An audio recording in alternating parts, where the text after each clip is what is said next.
துரோகங்கள் எத்தனையோ கண்டிருப்பான் தலைவன், துன்பங்கள் எத்தனையோ கடந்திருப்பான் தலைவன்.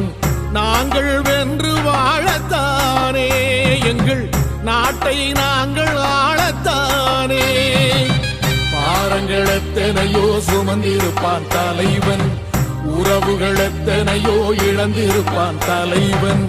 தடைகளை வென்று போகத்தானே, எங்கள் தலைமுறை மகிழ்ந்து வாழத்தானே. அவன் கடமையை பார்த்தான், அடையமக்குள்ளே பணிது. அவன் கட்டளை கேட்டான், அடையமக்குள்ளே துணிது. அவன் கொட்டும் போலீசை பற்றி துலங்கிடும் சக்தி பெருமட காலம். அவன் சுட்டும் விரல் திசை முட்டி முழங்கிடும் வெற்றி பெருமட ஈழம். பிரபாகரன் பேரை சொல்லி மீசையை முறுக்கு. பிரபாகரன் தாண்டா எங்கள் விடுதலை நெருப்பு. காலம் ஒன்றை தந்தானே,